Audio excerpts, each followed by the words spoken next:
नमस्कार दोस्तों, मेरे चैनल पर आपका स्वागत है। आप सब कैसे हो? आई होप आप सभी अच्छे होंगे और अपने गोल्स पर पूरी कंसिस्टेंसी के साथ काम कर रहे होंगे।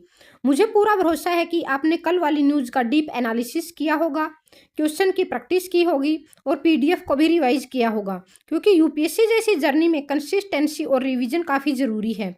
और सिर्फ पढ़ाई ही नहीं, आपने अपनी लाइफ रूटीन भी अच्छे से डिसिप्लिन के साथ फॉलो की होगी, जैसे टाइम पर सोना, टाइम पर उठना, उठते ही पानी पीना, एक्सरसाइज करना, अपने रूम को क्लीन रखना। इसके साथ साथ पूरे दिन का प्रॉपर टाइम टेबल बनाना, पूरे दिन पॉजिटिव पॉजिटिव माइंडसेट रखना, रात को सोने से पहले पूरे दिन की स्टडी का रिवीजन करना, अपनी मिस्टेक्स का एनालिसिस करना और नेक्स्ट डे का प्लान तैयार करना। यही छोटी छोटी हैबिट्स आपको एक दिन बड़ी सक्सेस दिलाएंगी। और मुझे ये भी उम्मीद है कि आप अपने आसपास के एनवायरनमेंट का भी ध्यान रख रहे होंगे और सोसाइटी में पॉजिटिविटी और पीस फैलाने में अपना कंट्रीब्यूशन दे रहे होंगे। अब बात करते हैं आज की वीडियो की। इस वीडियो में आज हम करने वाले हैं कंप्लीट न्यूज़ एनालिसिस यूपीएससी के पॉइंट ऑफ से। आज की ये वीडियो इतनी पावरफुल होने वाली है कि अगर आपने इसे पूरा ध्यान से देख लिया तो आपको दूसरी कोई भी न्यूज़ वीडियो देखने की ज़रूरत नहीं पड़ेगी, क्योंकि इसमें यूपीएससी, सीडीएस, एनडीए और बाकी सभी कॉम्पिटिटिव एग्जाम्स के लिए इंपॉर्टेंट करंट अफेयर कवर किए जाएंगे। हम बात करेंगे इंपॉर्टेंट न्यूज़ का conceptual analysis, exam oriented facts plus background, possible question discussion और साथ में स्मार्ट तरीके से रिवीजन पॉइंट भी।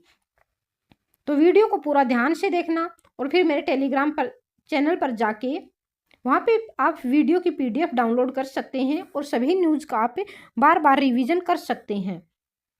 तो याद रखना दोस्तों, रिवीजन ही सिलेक्शन की गारंटी है। बार बार रिवीजन करो, खुद का टेस्ट करो और इम्प्रूव करो। तो चलिए दोस्तों, बिना टाइम वेस्ट करे स्टार्ट करते हैं आज का power package news analysis session. Stay focused, stay consistent और याद रखो, यूपीएससी सिर्फ एग्जाम नहीं, एक डिसिप्लिन है। तो आज हम बहुत सारी न्यूज़ एक्सप्लेन करने वाले। सबसे पहली न्यूज़ है अंगदान की।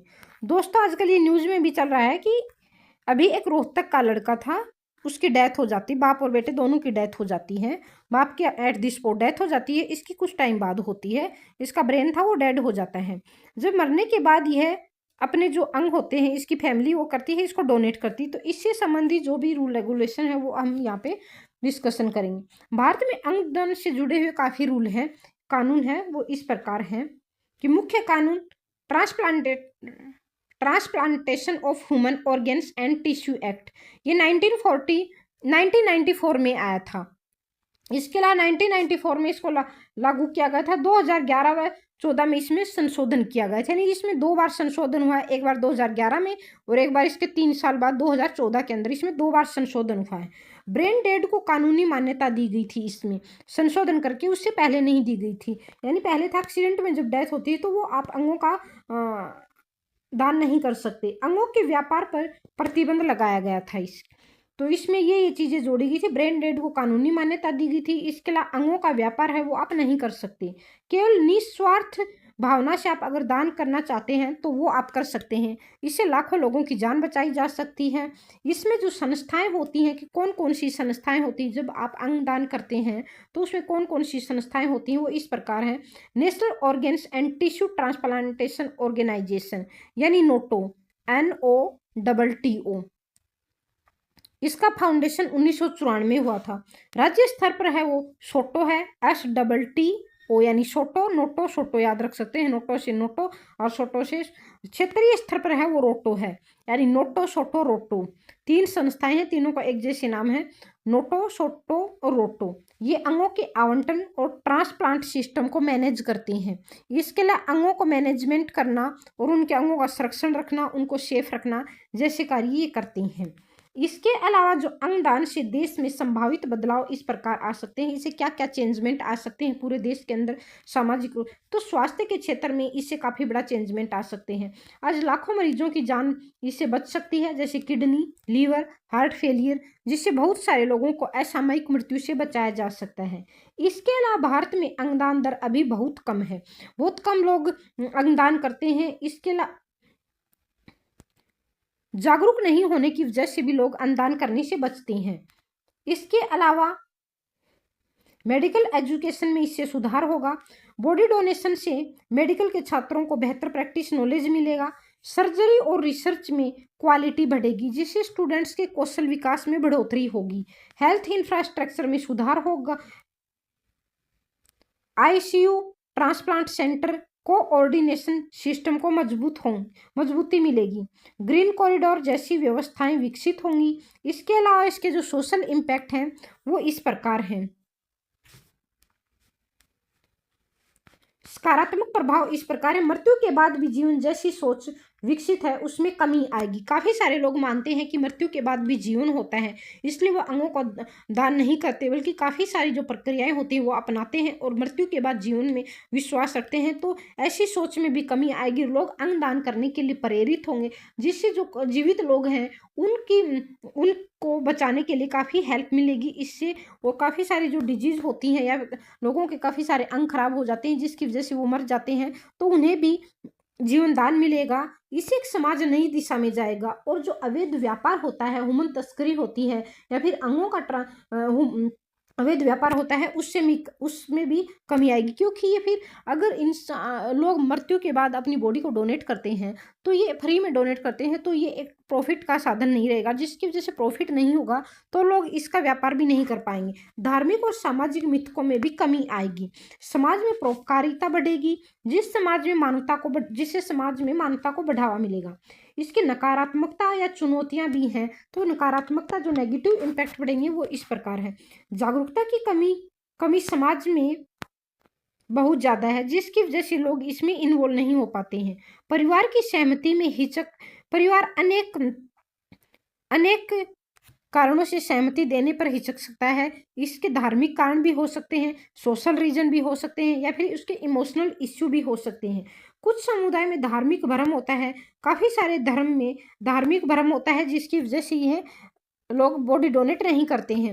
राजनीतिक इसके पॉलिटिकल इम्पैक्ट हैं वो इस प्रकार हैं। सरकार पर हेल्थ सेक्टर सुधार का दबाव बढ़ेगा। इसके अलावा काफ़ी सारे लोगों की जान बचाई जा सकती है। जो फाइनेंशियल रूप से कमज़ोर हैं उन लोगों को भी इसमें काफ़ी हेल्प मिलेगी। अंगदान अभियान एक पब्लिक पॉलिसी टूल बन सकता है। इसे समाज के बड़े लोगों पर काफ़ी बड़ा चेंज लाया जा सकता है। इसके अलावा वेलफेयर स्टेट्स को भी छवि भी मजबूत होगी।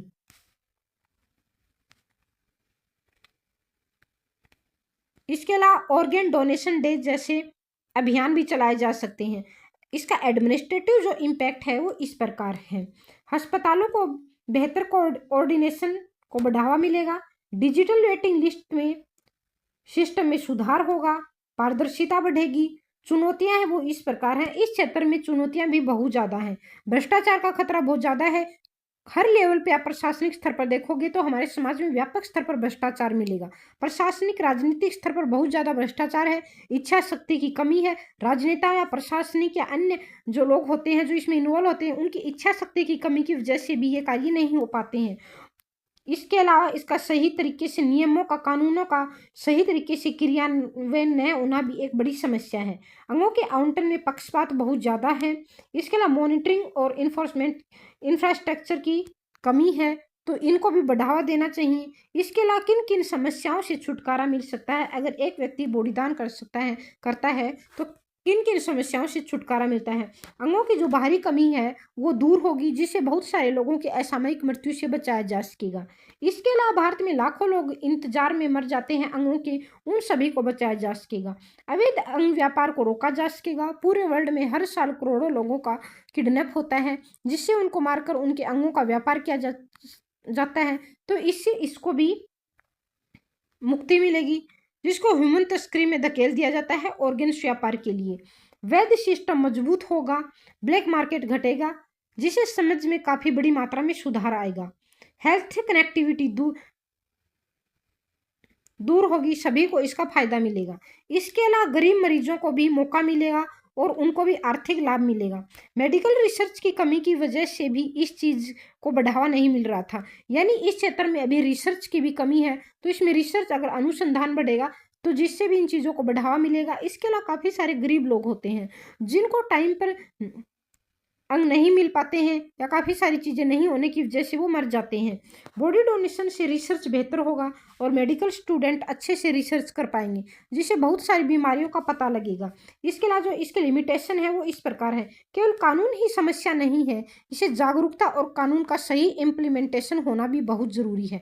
आज समाज में काफ़ी सारे लोग हैं एजुकेशन की कमी की वजह से अवेयर नहीं है, या सरकार की नीतियों के बारे में नहीं जानते हैं, या जो धार्मिक अंधविश्वास की वजह से भी इस साइड यानी इन सब चीज़ों से कतराते हैं। तो अगर कानून का सही से इम्प्लीमेंटेशन होता है और लोग अवेयर होते हैं और मानवता के लिए अगर कार्य करते हैं तो इसमें इस चीज़ को काफ़ी बढ़ावा दिया जा सकता है। अनेक जो सामाजिक जो संस्थाएं होती हैं उनको समाज में अवेयरनेस फैलाने का काम करना चाहिए। सरकार होती है उनको अनेक नीतियाँ लेके आनी चाहिए। इसके अलावा जो आपके अंग बैंक होते हैं उनको बढ़ावा देना चाहिए। सांस्कृतिक और मानसिक बदलाव भी काफ़ी ज़रूरी है, जिससे समाज के लोगों को उनके लिए अवेयर किया जा सके और उन्हें प्रोत्साहित किया जा सके।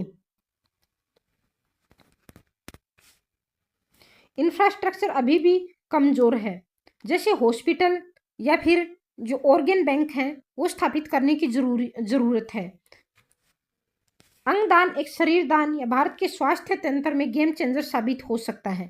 इसे अनेक समस्याओं से छुटकारा पाया जा सकता है, लेकिन इसके लिए कानून, प्रशासन, समाज और जागरूकता की जरूरत है। चारों का संतुलन विकास जरूरी है, जिसे कानून का सही क्रियान्वयन हो सके। सही नीति जन भागीदारी और लाइफ आफ्टर डेथ को वास्तविकता बना सकती है। अगली जो न्यूज है दोस्तों वो है सेमीकंडक्टर से रिलेटेड है। सेमीकंडक्टर इंडस्ट्री में अभी ये पॉलिसी में चेंजमेंट किया गया है। तो ये सिर्फ इस पॉलिसी का जो मकसद है, मोटिव है, वो सिर्फ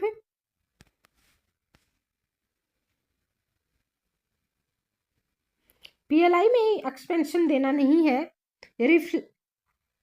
बल्कि भारत की पूरी औद्योगिक रणनीति में बदलाव को दिखाता है, जिससे उद्योगों में काफ़ी सुधार होगा और उत्पादन को भी बढ़ावा मिलेगा, जिससे भारत आत्मनिर्भर बनेगा। इससे संस्थागत जो सुधार है वो इस प्रकार है। सेंट्रल लेवल पर जो संस्थाएं हैं इस क्षेत्र में जो काम करती हैं वो इस प्रकार है। सबसे पहले आती है ministry of electronics and information, यानी टेक्नोलॉजी के लिए एक नोडल मिनिस्ट्री है।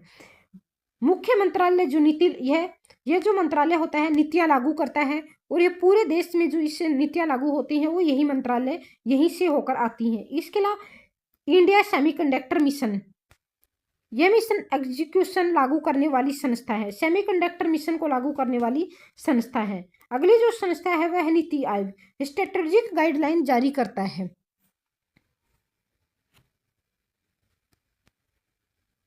रणनीतिक एडवाइस देता है। फिर अगली जो संस्था है वो है department of promotion of industry and internal trade, यानी DPII। ये इन्वेस्टमेंट पॉलिसी लेकर आता है, निवेश और औद्योगिक नीति को संभालता है, कितना इन्वेस्टमेंट हुआ और कौन कौन सी नीतियां बनाई गई हैं उनका निरीक्षण करता है, उनको संभालता है, कहाँ पे कितना इसका इम्प्लीमेंटेशन हुआ है। IFCI लिमिटेड यानी ये इम्प्लीमेंटेशन एजेंसी है। ये देश में देखती है कि कहाँ पे किस योजना का कितना इम्प्लीमेंटेशन हुआ है और कितना नहीं हुआ है, तो वहाँ पे कौन कौन सी कमियां हैं और क्या किया जाना चाहिए। पीएलआई योजना को लागू करने वाली ये एजेंसी है। स्कीम्स और प्रोग्राम्स हैं वो सरकार की इस प्रकार हैं। पीएलआई स्कीम्स है ये प्रोडक्शन बूस्ट में उत्पादकता को बढ़ाता है। इसके अलावा DLI जो स्कीम है ये चिप डिजाइन सपोर्ट करता है। इसके अलावा ECMS कंपोनेंट्स मैन्युफैक्चरिंग को बढ़ावा देता है। सेमिकॉन इंडिया प्रोग्राम है ये ओवरऑल इकोसिस्टम को बढ़ावा देता है। इसके अलावा government provided up to 50% capex support करता है। सरकार 50% तक पूंजी सहायता देती है। लॉ एंड पॉलिसी फ्रेमवर्क कानूनी व नीति ढांचा बनाती हैं। इसका नेशनल इलेक्ट्रॉनिक पॉलिसी जो 2019 के अंदर आई थी, 2019 में बनाई गई थी, इसका कार्य है। सेमीकंडक्टर पॉलिसी 2021 में बनाई गई थी। FDI पॉलिसी है। इसके अलावा कंपनीज एक्ट 2013 में आया था। अगला जो एनवायरमेंट लॉ है यानी EPA 1986 के अंदर आया था। वाटर एक्ट 1974 के अंदर आया था। ऑब्जेक्टिव जो इसका है ये boost domestic manufacturing and attract investment, इन सब चीज़ों को बढ़ावा देना है। यानी घरेलू उत्पादकता को बढ़ाना, निवेश को आकर्षित करना, देश को आत्मनिर्भर बनाना, आयात को कम करना व निर्यात को बढ़ावा देना। रिफॉर्म्स, इसमें जो सुधार किए जाने की जरूरत है वो इस प्रकार है। यानी इकोनॉमिक रिफॉर्म्स को बेहतर बनाना चाहिए। बजट को बूस्ट करना चाहिए। चिप इकोसिस्टम के लिए, चिप उद्योग के लिए बड़ा बजट पेश करना चाहिए। इस क्षेत्र के लिए ज़्यादा बजट पास करना चाहिए। इकोसिस्टम एक्सपेंशन यानी डिजाइन और मैन्युफैक्चरिंग को बढ़ावा देना चाहिए। डिजाइन से लेकर मैन्युफैक्चरिंग तक विस्तार करना चाहिए। इंफ्रास्ट्रक्चर को बढ़ावा देना चाहिए। स्ट्रक्चर जो रिफॉर्म है वो इस प्रकार है। फैब और एटीएमपी डिजाइन इंटीग्रेशन पूरी वैल्यू चेन को जोड़ता है, जिससे पूरे उद्योग को सपोर्ट मिलता है। ग्लोबल पार्टनरशिप यानी माइक्रोन और एएमडी वैश्विक कंपनियों के साथ साझेदारी करनी चाहिए, जिससे पूरे वर्ल्ड में हमारे उत्पादों को बेचा जा सके। वह वैश्विक कंपनियों का रुझान भारत में निवेश करने के लिए प्रोत्साहित किया जा सके।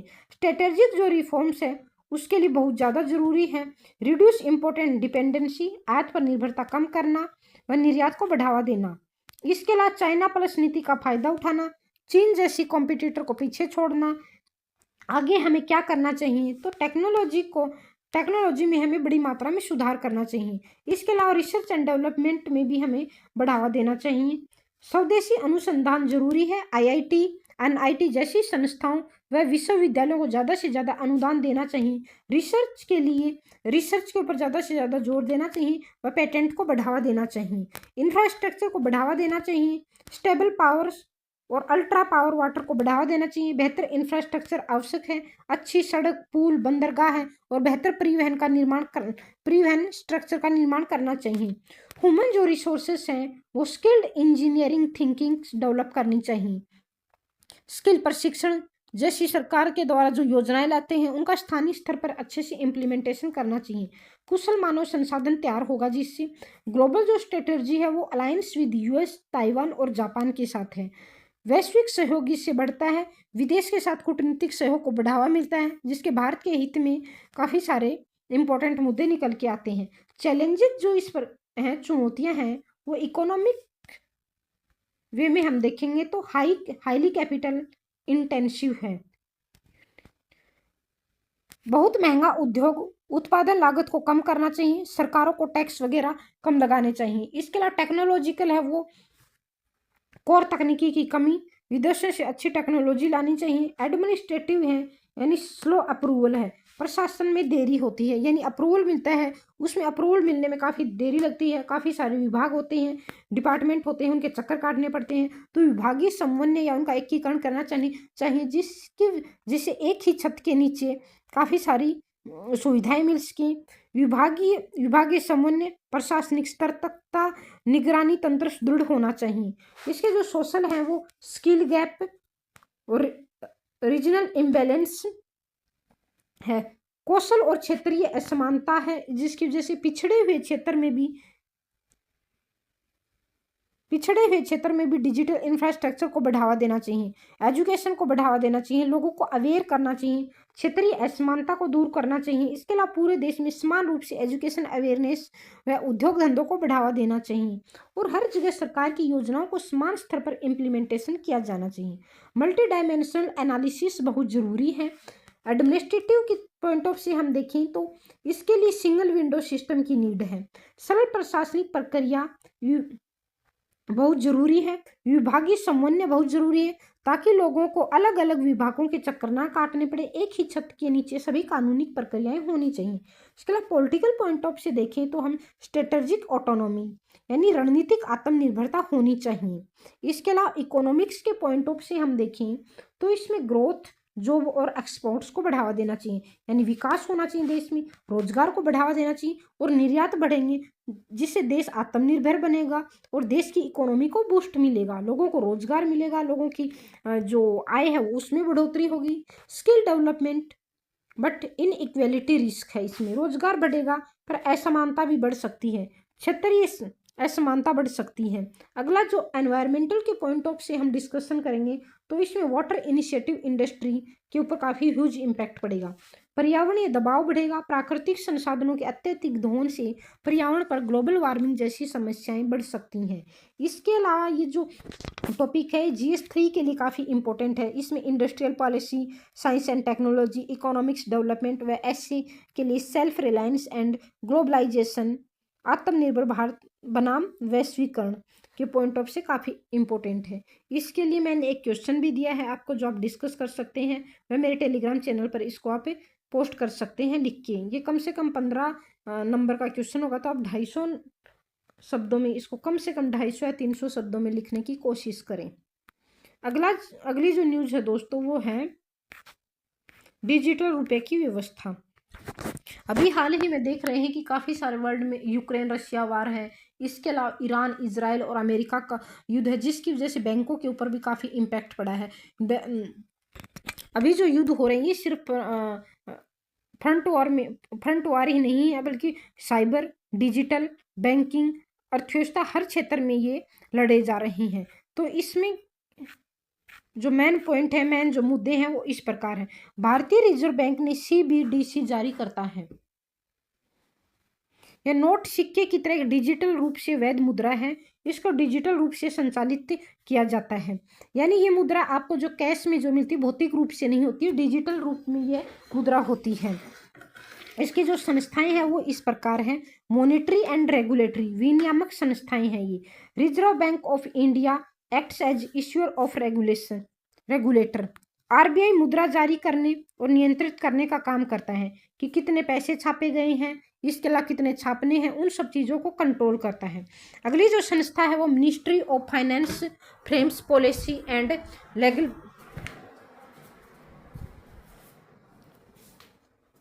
वित्त मंत्रालय नीति और कानूनी ढांचा तय करता है, विनियामक नीतियां बनाता है। इसके अलावा जो अगली संस्था है वो national payments corporation of India supports digital payment infrastructure, यानी NPCI डिजिटल पेमेंट सिस्टम को सपोर्ट करता है। डिजिटल ट्रांजैक्शन को बढ़ावा देने के लिए सिस्टम तैयार करता है। अगली जो है वो फाइनेंशियल इकोसिस्टम बनाता है। Bank distribute CBDC to user. Bank CBDC को आम लोगों तक पहुंचाता है, जिससे आर्थिक समानता और आर्थिक सुदृढ़ता हासिल की जा सकती है और देश को आत्मनिर्भर बनाया जा सकता है और आर्थिक रूप से मजबूत बनाया जा सकता है। अगला जो payment app and fintechs companies enable usages. Payment app और फिनटेक कंपनियां इसका उपयोग आसान बनाती हैं। डिजिटल ट्रांजैक्शन को बढ़ावा देने के लिए अनेक पेमेंट ऐप हैं। लीगल फ्रेमवर्क, कानूनी ढांचा है वो है reserve Bank of India act 1934, यानी 1934 में एक reserve Bank of India act आया था। ये क्या करता है, RBI एक्ट मुद्रा जारी करने की शक्ति देता है। यानी RBI जो केंद्रीय मुद्रा बैंक है उसको मुद्रा जारी करने की शक्ति देता है, कितने नोट छापने हैं, कब कितने छापने हैं और कौन से जो नोट हैं कि इन सब चीज़ों को कंट्रोल करता है। अगली जो न्यूज़ है information technology act 2000, governance digital transaction को बढ़ावा देता है। IT एक्ट डिजिटल लेन देन को नियंत्रित करता है, कितना लेन देन कौन से अकाउंट में हुआ, इन सब चीज़ों को ध्यान रखता है। Payment and settlement system act 2007, यह रेगुलेट्स और पेमेंट सिस्टम्स को ध्यान में रखता है। पेमेंट सिस्टम एक्ट भुगतान प्रणाली को नियंत्रित करता है और सभी अकाउंट्स की जानकारी रखता है। अगला जो है PMLA, अवैध धन को रोकता है। Black money, bank terror fund को रोकता है, यानी prevention of money laundering act 2002। अगला है जो digital personal data protection act 2023, ये इंश्योर करता है डाटा की प्राइवेसी को। डाटा प्रोटेक्शन एक्ट डेटा की सुरक्षा सुनिश्चित करता है, जिससे लोगों की प्राइवेसी सुरक्षित रहती है। अगला जो रिफॉर्म है वो इस प्रकार है, यानी फाइनेंशियल इंक्लूडेड किया जाएगा, तो इसमें CBDC can reach to unbanked population, बिना बैंक वाले लोगों तक यानी बिना बैंक वाले लोगों तक पहुंच। ऐसे काफ़ी सारे एरियाज हैं जहां लोगों की बैंक तक पहुंच नहीं है, तो उन लोगों को भी प्रॉफिट मिलेगा। इससे देश में कहीं भी किसी भी जगह आसानी से ट्रांजैक्शन किया जा सकता है। बिना बैंक अकाउंट के भी लेन देन संभव है, सभी उपभोक्ताओं के लिए बहुत आसान है। लेन देन तेज और सस्ता होता है, इससे टाइम और पैसों की बचत होती है। बीच के एजेंट कम हो जाते हैं, बिचौलियों की कमी होती है, लेन देन को ट्रैक किया जा सकता है और सरकार के पास पूरा डाटा रहता है जिससे ट्रांजैक्शन को आसानी से कंट्रोल किया जा सकता है। अगला है जो भ्रष्टाचार कम करने में मदद मिलती है, इससे देश में सुशासन को बढ़ावा मिलता है। मौद्रिक नीति पर असर बहुत जल्दी पहुंचता है, इसकी काफी बहुआयामी प्रभाव होते हैं, यानी मल्टी डायमेंशनल इम्पैक्ट इसके होते हैं। सोशल जो इम्पैक्ट हैं वो इस प्रकार हैं, डिजिटल समावेशी को बढ़ावा देता है, ज़्यादा से ज़्यादा लोगों द्वारा डिजिटल ट्रांजैक्शन को बढ़ावा मिलता है। नकद पर निर्भरता कम होती है जिससे लोग सारे काम डिजिटल रूप से कम समय में और कम बचत में कर सकते हैं। कम पैसों के साथ टाइम की बचत होती है, बैंक जाने की नौबत नहीं आती है। ग्रामीण शहरी अंतर बना रहता है, इससे क्षेत्रीय असमानता भी दूर होती है। लेन देन लागत कम होती है, पैसों की बचत होती है, काले धन की अर्थव्यवस्था घटती है, ब्लैक मनी की कमी होती है जिससे देश में आर्थिक सुदृढ़ता और आर्थिक समानता को बढ़ावा मिलता है। वित्तीय प्रणाली मजबूत होती है और वित्तीय मजबूत बढ़ती है। बैंकों के जमा पर असर पड़ सकता है, सरकार की पारदर्शिता बढ़ती है, भ्रष्टाचार कम होता है व सुशासन को बढ़ावा मिलता है। कल्याणकारी योजनाएं होती हैं, बेहतर रूप से लागू होती हैं। इस तरह सरकार द्वारा लागू किया गया बजट पूरा फायदा सीधा लोगों को पहुंचाता है।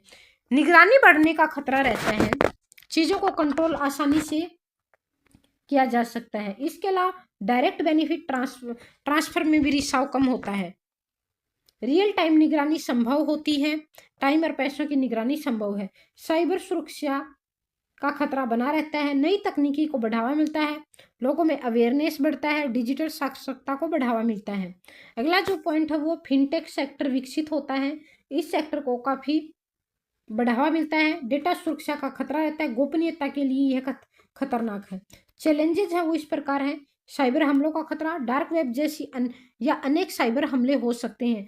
डार्क वेब जैसी जो संस्थाएं हैं, आई मीन जो वेबसाइट्स हैं, सॉरी संस्थानीय वेबसाइट, यहाँ पर क्या होता है, अगर आप किसी भी चीज़ किसी भी संस्था को टारगेट करते हैं हैक करने के लिए, अन्य इलीगल चीज़ों के लिए, तो यहाँ पे आप किसी को पकड़ नहीं सकते हैं, यहाँ पे किसी भी इंसान को ट्रैक करना बहुत ही कठिन होता है। गोपनीयता की जो समस्या है, लोगों का डाटा चोरी हो सकता है जिससे उसका मिसयूज हो सकता है। डिजिटल ज्ञान की कमी, अवेयरनेस की कमी, डिजिटल साक्षरता की कमी, लोगों को डिजिटल रूप से शिक्षित करना। बैंकिंग सिस्टम प्रभावित हो सकता है, पूरा बैंकिंग सिस्टम हैक किया जा सकता है, इससे देश की अर्थव्यवस्था चौपट की जा सकती है, वह पूरे बैंक सिस्टम को हैक किया जा सकता है। इंटरनेट और बिजली की कमी, डिजिटल इंफ्रास्ट्रक्चर की कमी एक महत्वपूर्ण मुद्दा है। इसके अलावा साइबर सुरक्षा मजबूत करनी होगी, डिजिटल साक्षरता बढ़ानी होगी और साइबर थानों में साइबर टेक्नोलॉजी बढ़ानी होगी जिससे इस समस्या से निजात मिल सके। डेटा सुरक्षा कानून लागू करने होंगे और सब लोगों को इसके लिए अवेयर करना होगा। डिजिटल शिक्षा बढ़ानी होगी, स्कूल लेवल पर बच्चों को शिक्षित करने की जरूरत है। स्कूल कॉलेज विश्वविद्यालय हर स्तर पर बच्चों को डिजिटल नॉलेज देना चाहिए। कैश और CBDC दोनों साथ चले, दोनों को साथ लेकर चलना जरूरी है। ऑफलाइन भुगतान की सुविधा हो जिससे इंटरनेट की कमी होने पर भुगतान की सुविधा मिल सके, या फिर ऐसे इलाके जो पिछड़े हुए इलाके हैं जहाँ पर डिजिटल इंफ्रास्ट्रक्चर की कमी है वहाँ पर भी भुगतान आसानी से किया जा सके। तो यह जो टॉपिक है दोस्तों, ये आपके GS3 के लिए अर्थव्यवस्था, बैंकिंग, तकनीकी से जुड़े मुद्दों के लिए काफ़ी इंपॉर्टेंट है। यानी GS2 पेपर के लिए गवर्नेंस और ट्रांसपेरेंसी के लिए भी इंपॉर्टेंट है, शासन और पारदर्शिता से जुड़ा है। मेंस के लिए जो क्वेश्चन है वो इस प्रकार है, आप इनका डिस्कशन कर सकते हैं और मेरे टेलीग्राम चैनल पर पोस्ट कर सकते हैं। यानी CBDC भारत में वित्तीय प्रणाली को बदल सकता है, लेकिन यह गोपनीयता और बैंकिंग स्थिरता से जुड़े मुद्दे को भी उठाता है। आप इसकी चर्चा कीजिए, कम से कम 15 या 20 नंबर के क्वेश्चन के लिए आप 250 या 300 शब्दों में इसका आंसर लिख सकते हैं। अगली जो क्वेश्चन है दोस्तों वो भारत और फ्रांस के बीच की है। भारत और फ्रांस के बीच में अभी व्यापार समझौता हुआ है, तो उस पर हम डिस्कशन करेंगे। अभी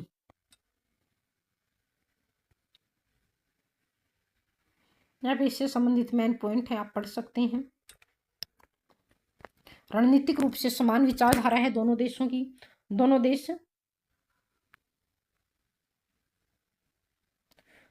वैश्विक राजनीति में स्वतंत्रता को महत्व देते हैं। द्वितीय विश्व युद्ध के बाद भारत ने गुटनिरपेक्ष नीति का पालन किया, वहीं फ्रांस ने भी 1966 से नाटो के सैन्य कमान से हट गया था। इसके अलावा 1998 में भारत ने परमाणु परीक्षण किया। इसके बाद कई देशों ने भारत पर प्रतिबंध लगा दिए थे, लेकिन फ्रांस ने भारत का साथ दिया था।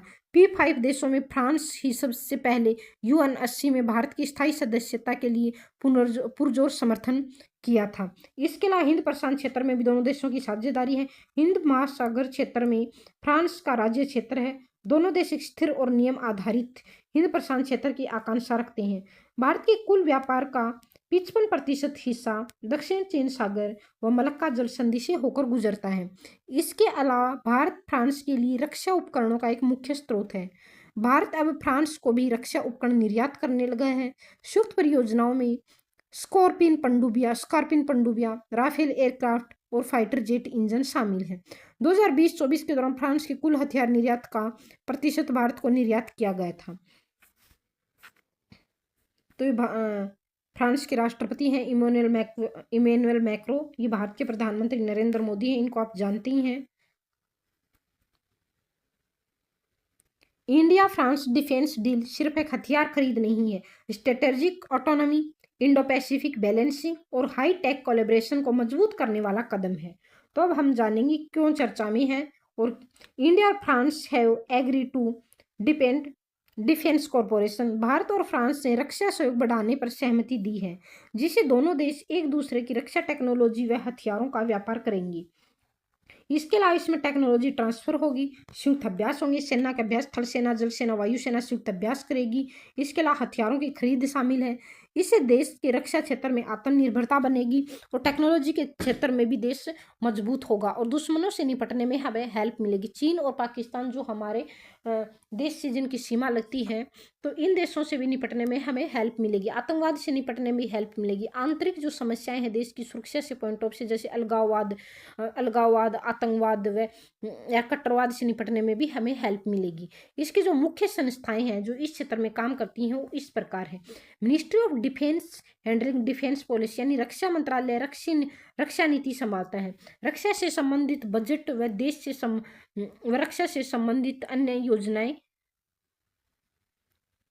बनाता है। India armed force implement defence corporation, इसका कार्य भारतीय सशस्त्र बल सहयोग को लागू करते हैं, सेना को हथियार देना व अन्य चीजों की पूर्ति करना। फ्रांस की एजेंसी हथियार खरीद प्रबंधन करती है। फ्रांस के copy highway national highway technology हथियार बनाते हैं जो आधुनिकता के अकॉर्डिंग स्टिक बैठते हैं और विदेशी हथियारों का मुकाबला करने में भी सक्षम है। ये अमेरिका जैसे देश जो उन्नत तकनीक के हथियार बनाने में सक्षम है, तो उनका मुकाबला करने में भी ये काफ़ी सही होंगे। इसके अलावा DRDO है, defence research and development organisation है। इसका कार्य अनुसंधान और विकास में मदद करना, देश में अनुसंधान को बढ़ावा देना और काफ़ी सारे पेटेंट लाना, यानी काफ़ी सारी जो अनुसंधान करना, अनेक जो इक्विपमेंट बनाना और उनको पेटेंट दिलाना।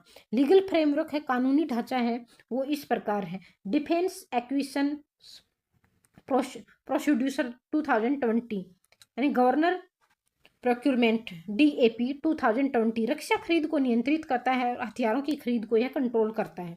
अगला विदेश व्यापार नीति आयात निर्यात नियंत्रित करते हैं। विदेशी स्वदेशी हथियारों को यानी विदेशों में स्वदेशी हथियारों को बेचना और वहां से अच्छी क्वालिटी के हथियारों टेक्नोलॉजी का आयात करना, इन सब चीजों को कंट्रोल करता है। आर्म्ड एक्ट 1959 है, ये रेगुलेट्स करता है आर्म्स यूजेज को, यानी हथियारों का जो यूज होता है, कब कहाँ और कैसे करना है, इन सब चीजों को ये कंट्रोल करता है।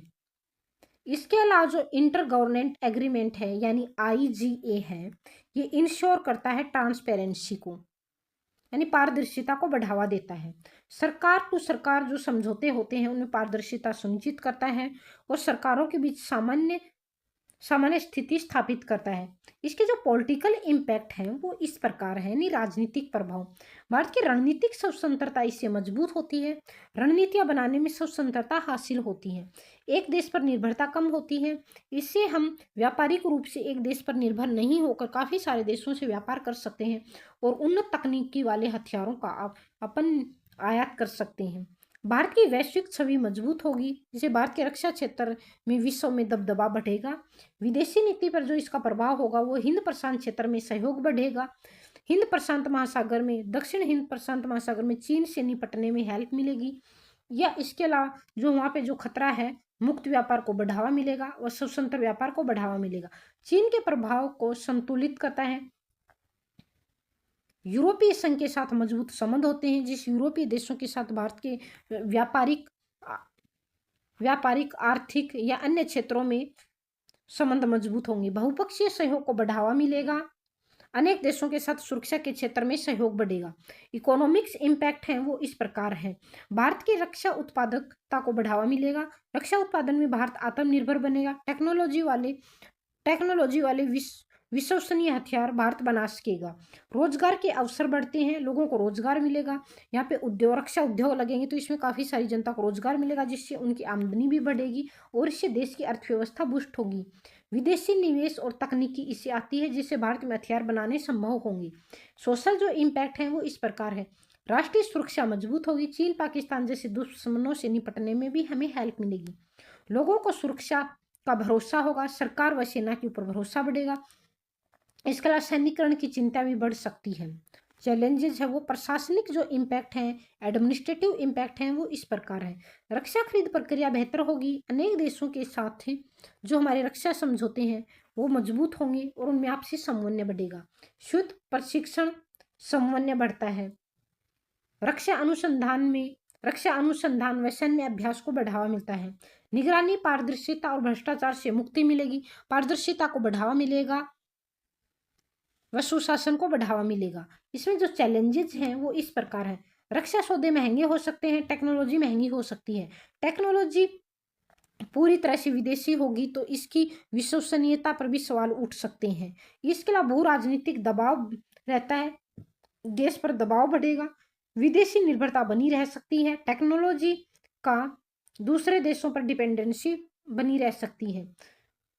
आगे हमें क्या करना चाहिए, तो आगे की जो राह इस प्रकार। रक्षा क्षेत्र में मेक इन इंडिया को बढ़ावा देना, आत्मनिर्भरता की ओर कदम बढ़ाना, स्वदेशी अनुसंधान को बढ़ावा देना, आईआईटी व एनआईटी विश्वविद्यालय को ज़्यादा से ज़्यादा अनुसंधान के लिए प्रोत्साहन करना, पेटेंट के लिए प्रोत्साहित करना व ज़्यादा से ज़्यादा बजट देना, अनेक देशों के साथ सहयोग करना, रक्षा के क्षेत्र में टेक्नोलॉजी व हथियारों का सहयोग बढ़ाना। इसके अलावा सौदों में पारदर्शिता जरूरी है। टेक्नोलॉजी के माध्यम से पारदर्शिता विश्वसनीयता को बढ़ावा देना।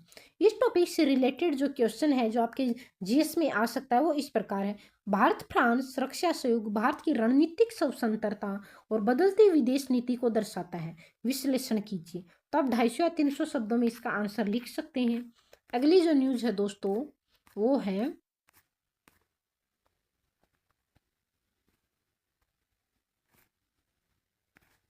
इसरो एक ऐसा सैटेलाइट बना रहा है जो मौसम के पूर्वानुमान लगा सकता है।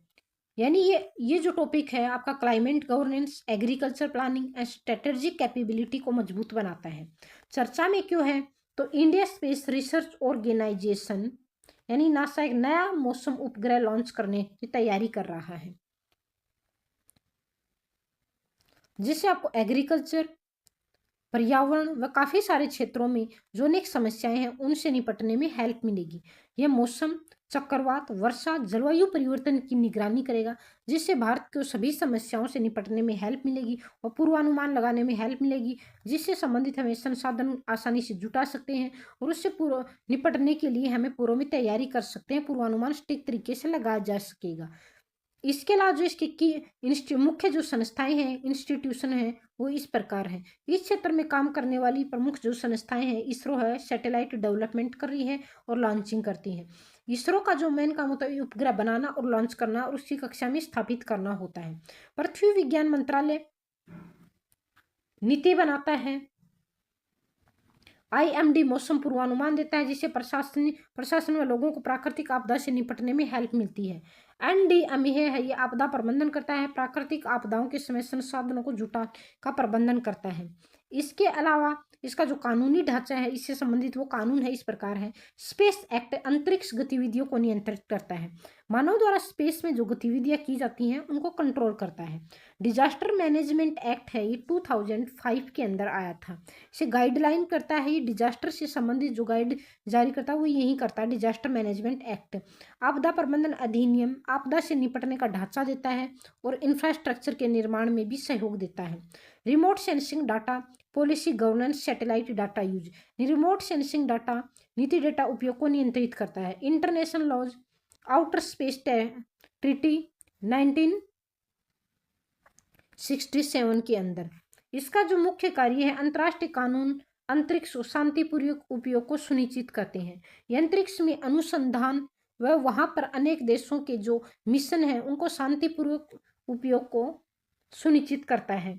प्रशासनिक इसके जो प्रभाव हैं, एडमिनिस्ट्रेटिव इम्पैक्ट हैं, वो इस प्रकार है। आपदा के पहले चेतावनी बेहतर होगी, जिसे प्रशासन, सुरक्षा एजेंसियां व आम लोगों को समस्याओं से निपटने के लिए पहले ही चेतावनी मिल जाती है, जिससे वे अपना बचाव कर सकते हैं। आपदा से निपटने की तैयारी मजबूत होगी, लोग अपनी जरूरत की चीजें जुटा सकेंगे, वह एक स्थान से दूसरे स्थान पर जा सकते हैं, सेफ जगह पे जा सकते हैं, सेंटर होम में जा सकते हैं। इसके अलावा अपनी जो कीमती सामान होता है उसको भी समेटने में उनको हेल्प मिलती है। सरकार को रियल टाइम डेटा मिलेगा, यानी जो टाइम की सटीकता है उसकी भी जानकारी मिलेगी, जिससे टाइम की सटीक जानकारी नहीं होती है तो सभी जो प्रशासनिक कार्य होते हैं वो रुक जाते हैं। लोगों को काफ़ी टाइम पहले ही वहाँ से उनको दूसरी जगह पे भेज दिया जाता है, जिससे वहाँ पे उनका काम भी प्रभावित होता है और टाइम भी काफ़ी वेस्ट होता है। अगर रियल टाइम के हमें डेटा टाइम मिल जाता है, यानी सही जानकारी मिल जाती है, तो इससे एक तो प्रशासन के जो काम होते हैं उसमें भी बढ़ोतरी होगी। इसके अलावा जो संसाधन है इन समस्याओं से निपटने के लिए, प्राकृतिक आपदाओं से निपटने के लिए, उनको भी टाइम पे जुटा सकेंगे और लोगों को सही समय पे सेफ जोन में भेजा जा सकता है। इससे सटीक समय की जानकारी भी मिल सकती है। पॉलिटिकल इम्पैक्ट है वो इस प्रकार है। भारत की वैश्विक स्पेस ताकत बढ़ती है। अंतरिक्ष में अन्य देशों के साथ भारत का मुकाबला अच्छा होता है। अनुसंधान व मिशन, जो अनेक देशों के मिशन होते हैं उनमें बढ़ोतरी मिलती है। जलवायु लक्ष्यों को पूरा करने में मदद मिलती है।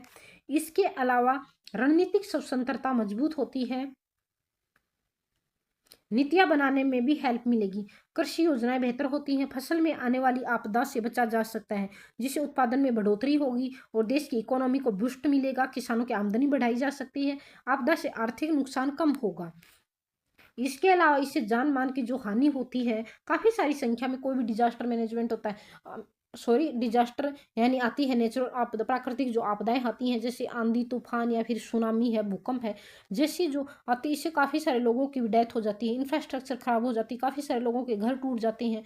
और जो काफ़ी पहाड़ी इलाकों में है वहाँ पे भी लैंडस्लाइड होता है, जिसकी वजह से काफ़ी सारे लोगों की डेथ हो जाती है। जापान के अंदर काफ़ी सारे भूकंप आते हैं। इसके अलावा जो हमारा हिमालयन रीजन है उसमें काफ़ी सारे भूकंप आते हैं, तो यहाँ पे काफ़ी सारा यानी जान और माल को और इंफ्रास्ट्रक्चर को काफ़ी लॉस होता है। स्पेस सेक्टर का विकास होगा, इससे रिसर्च व मिशन व अनुसंधान को बढ़ावा मिलेगा, जिससे हमारी अंतरिक्ष के अंदर जो अनुसंधान है उसको बढ़ावा मिलेगा। जो रिसर्च है काफ़ी से ज़्यादा रिसर्च हो सकेंगे। इसके अलावा वहाँ पे जो हमारी चीज़ की जो ज़रूरत की जो चीज़ें हैं या फिर गैसें हैं या फिर अन्य चीज़ें हैं, उनको भी हमें उन पे रिसर्च करने में भी हमें हेल्प मिलेगी। सामाजिक इसके सोशल इम्पैक्ट हैं, वो आपदा में काफ़ी सारे लोगों की जान जाती है, तो उससे भी हमें बचाव में हेल्प मिलेगी। किसानों का फायदा होगा। एग्रीकल्चर के अंदर काफ़ी जो आंधी है, तूफान है या फिर असामयिक बारिश है, ओला पड़ना है, चक्रवात है, जैसी आपदाएं आती हैं, जिसकी वजह से किसानों की जो फसल होती है वो खराब हो जाती है। खराब होने की वजह से किसानों की क्या होती है, न तो उनको सरकार बीमा इतना टाइम पे देती है, सही मुआवजा उनको मिल पाता है। काफ़ी बार हम सुनते हैं कि 100 रुपये या 200 रुपये भी मुआवजा देके उनकी खानापूर्ति कर रही है, तो इससे किसानों को काफ़ी आर्थिक नुकसान होता है, जिससे देश में काफ़ी सारे किसान हैं वो आत्महत्याएं भी कर लेते हैं। महाराष्ट्र एक ऐसा स्टेट है जिसके अंदर किसानों ने सबसे ज़्यादा आत्महत्याएं की हैं। तो अगर ये मौसम की पूर्वानुमान लगाया जा सकता है तो किसानों को भी इसमें काफ़ी हेल्प मिलेगी। इसके अलावा सार्वजनिक सुरक्षा बढ़ती है। इंफ्रास्ट्रक्चर को भी बढ़ावा दिए। इंफ्रास्ट्रक्चर, अगर कोई भी प्राकृतिक आपदाएं आती है तो इससे सड़क वगैरह, सड़क, पुल, बंदरगाह है नष्ट हो जाते हैं, अन्य इंफ्रास्ट्रक्चर प्रभावित होता है।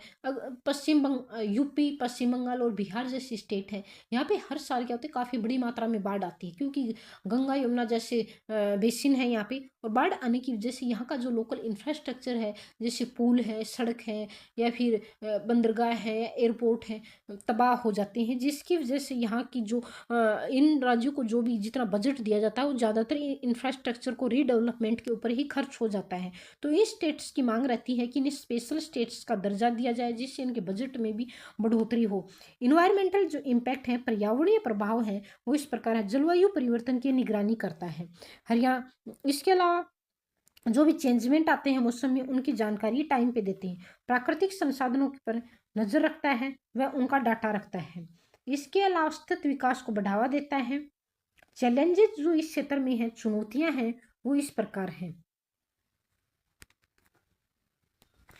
मिशन काफ़ी महंगे होते हैं, यानी जो स्पेस से रिलेटेड जो मिशन होते हैं, रिसर्च होते हैं, अनुसंधान, इसरो या DRDO, इसरो जो करता है, ये काफ़ी महंगे मिशन होते हैं। टेक्नोलॉजी में हमारे पास काफ़ी जो उपकरण होते हैं, उनकी टेक्नोलॉजी हमारे पास नहीं होती है या हमारे देश में नहीं बनाए जाते, तो हम विदेशों से वो आयात करते हैं। तो काफ़ी भारी भरकम मात्रा में हमें उनको पैसा देना पड़ता है, या फिर जो रूस है, अमेरिका है, इनसे हम टेक्नोलॉजी आयात करते हैं। तो काफ़ी बार हमें टेक्नोलॉजी की भी प्रॉब्लम होती है, या फिर बजट की भी प्रॉब्लम होती है। सरकार अपनी जो कुल GDP का काफ़ी कम मात्रा में रिसर्च के ऊपर, स्पेस रिसर्च है उसके ऊपर खर्च करती है। अमेरिका है, चीन है, रशिया है, ये अपनी GDP का काफ़ी बड़ी मात्रा में स्पेस रिसर्च के ऊपर इन्वेस्ट करते हैं, लेकिन भारत कम करता है। तो अर्थ मिशन जिसकी वजह से महंगे होते हैं, इसकी वजह से भी ये मिशन को कंप्लीट करने में संस्थाओं को प्रॉब्लम होती है। इसके अलावा मिशन महंगे होने की वजह से अर्थव्यवस्था पर भी बोझ पड़ता है, जिससे हम रिसर्च के अंदर पिछड़ सकते हैं अन्य देशों से, या फिर टेक्नोलॉजी है, डेटा तक पहुंच सीमित हो सकती है। डिजिटल इंफ्रास्ट्रक्चर की कमी होने की वजह से भी स्पेस कचरे का खतरा बढ़ता है। काफ़ी सारे देशों के मंगल मिशन है, या फिर सूर्य मिशन है, चंद्रमा मिशन है, या फिर स्पेस के अंदर काफ़ी सारे जो सैटेलाइट्स हैं, जो वो वहाँ पे नेस्ट होने के बाद उनकी मतलब जो एज निकलने के बाद वो वहाँ पे उनको वापस नहीं लाया जाता, और वहीं पे वो मतलब ग्रेविटी की वजह से वहीं पे रहते हैं, और वहीं पे वो हवा में तैरते रहते हैं। तो इसको क्या बोला जाता है? डेब्री बोला जाता है। और ये अनेक कूड़ा कचरा होने की वजह से क्या होता है? डेब्रिज की काफ़ी संख्या हो गई है, जिससे अगर वो इन सैटेलाइट से टकरा जाते हैं तो इनको काफ़ी नुकसान हो सकता है। ये काफ़ी बड़ी मात्रा यानी हाई स्पीड के साथ ये अंतरिक्ष में गति करते रहते हैं। अगर ये इन सैटेलाइट से टकरा जाते हैं तो इनको काफ़ी नुकसान हो सकता है, यानी पूरी तरह नष्ट भी हो सकते हैं, डेब्रिज में भी कन्वर्ट हो सकते हैं। इसलिए सभी सरकारों को डिसाइड करना चाहिए कि जो देश जितना डेब्रिज वहाँ पे फैलाते हैं, उतना उनको वापस लाने के लिए प्रयास करना चाहिए। अंतर्राष्ट्रीय जो संस्थाएं हैं, उनको वहाँ से वो डेब्रिज वापस लाना चाहिए, वरना आने वाले टाइम में इतनी और वहाँ पे मतलब हम सैटेलाइट छोड़ेंगे मौसम के लिए, या फिर सुरक्षा के लिए, इंटरनेट के लिए, जो भी वहाँ पे सैटेलाइट होंगे, और उनकी जो आयु है वो निकलने के बाद वो डेब्रिज में कन्वर्ट हो जाते हैं, तो वहाँ पे काफ़ी बड़ी मात्रा में कचरा हो जाएगा। तो आने वाले टाइम के लिए काफ़ी मुसीबत बन सकता है। तकनीकी निर्भरता, यानी देश को टेक्नोलॉजी के अंदर आत्मनिर्भर होना चाहिए, जिसे टेक्नोलॉजी इंफ्रास्ट्रक्चर को बढ़ावा देना चाहिए। आगे का रास्ता क्या है? तो स्वदेशी तकनीकी बढ़ानी होगी। हमें देश में रिसर्च और अनुसंधान के ऊपर कार्य करना होगा। बजट को बढ़ावा देना चाहिए। IIT,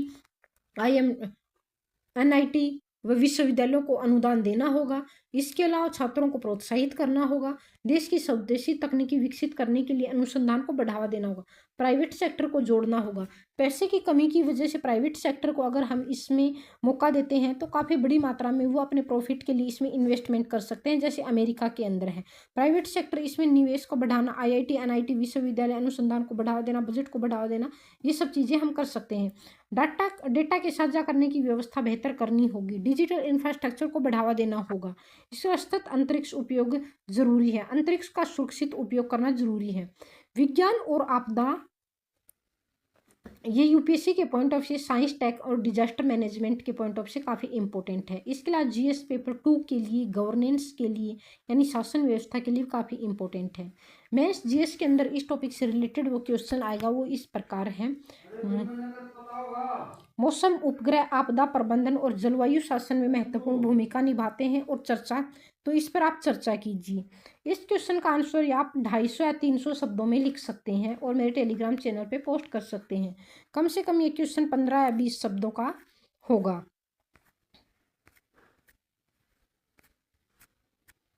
तो चलिए दोस्तों, इसी न्यूज़ के साथ हम आज की वीडियो समाप्त करते हैं। कल मिलते हैं एक और वीडियो के साथ। जब तक आप इस वीडियो को अच्छे से सुनिए और एनालिसिस कीजिए और पीडीएफ को डाउनलोड करके बार बार रिवाइज कीजिए। धन्यवाद दोस्तों।